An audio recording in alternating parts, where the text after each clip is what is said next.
Thank you, Mr. Chair. Excellencies, I propose we reflect together shortly on what the lack of drinking water can mean for any family, thinking of our own families, on the suffering, the daily insecurity and the exhausting work it means for women and girls around the world, and how this erodes the trust that individuals place in institutions at all levels. Of the 2 billion people without guaranteed access to safe drinking water, many live in the 153 countries that share river basins and aquatic ecosystems.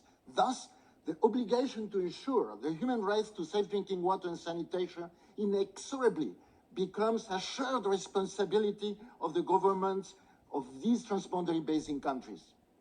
On the other hand, climate change is exacerbating the risks of severe and frequent droughts and floods, threatening not only to the rights to safe drinking water and sanitation, but also to food and health, consequently to the right to life of millions of people, leading to mass migration, violence, and the destabilization of entire regions. In this context, climate change cannot be tackled in an isolated form at national level, just as storms and hurricanes do not recognize spaces of national sovereignty. Rivers do not recognize borders in terms of risks and impacts derived from droughts and floods.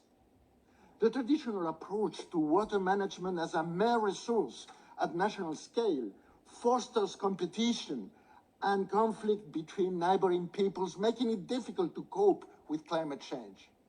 Sometimes the logic of hatred that presides over armed conflicts even leads to the use of water as a weapon to punish the civilian population, which constitutes a war crime under the international law insofar as it endangers the lives of millions of civilians.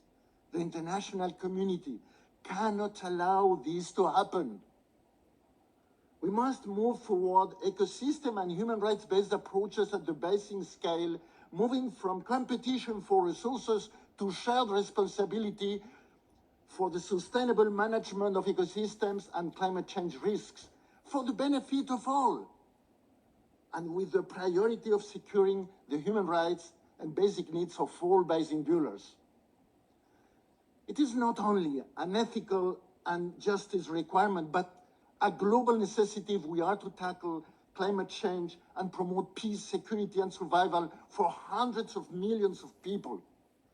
Moreover, a human rights-based approach must promote transboundary public participation, particularly of the most vulnerable, as right holders, and with particular attention to the effective participation of women, in line with the international water law and human rights law.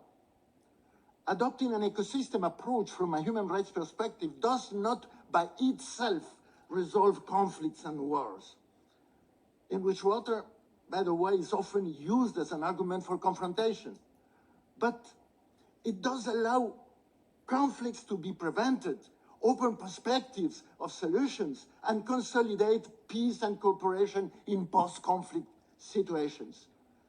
Building trust and hope by ensuring water security is a good basis for building peace and security among those who share rivers and aquifers. Under current climate change, I call on states that share transboundary basins to sign the Water Convention and promote agreements and institutions at river basin level. The Security Council should pay attention to transboundary water management as key to peace and security, in line with the Swiss proposals and the work of the Peace-Building Commission. The African continent stands with notable cross-border charters and institutions in the Lake Chad, Senegal River, and Niger River basins, recognizing the right to drinking water, prioritizing vital human needs, and promoting cross-border public participation, as those, by the way, the Okavango River Basin Commission. In Asia, the Mekong river commission with public exchange of technical data and project information is noteworthy. In Europe, the EU Framework Water Directive offers notable international leadership in developing shared responsibility of states in transboundary basins to recover and conserve the good ecological state of ecosystems as a basis for ensuring, among other objectives, the drinkability of supplies.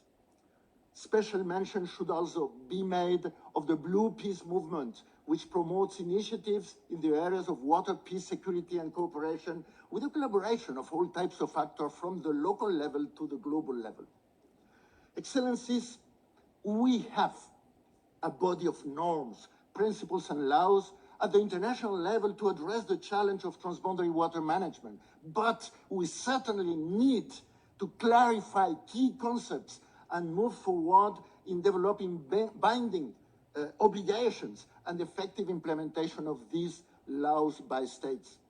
To conclude, I would like to underline some of the recommendations of my report. Ensure adaptation strategies in the face of climate change based on guaranteeing the good state of ecosystems and the human rights at the basin level. Promote the transboundary participation of populations with special attention to women and the most vulnerable communities in dialogue processes and transboundary institutions at the basin level. Clarify key concepts of international water laws, such as significant harm in other countries, to develop binding obligations in transboundary agreements. And finally, give attention to and include the human right to sanitation in transboundary agreements with special attention to toxic pollution. Thank you very much.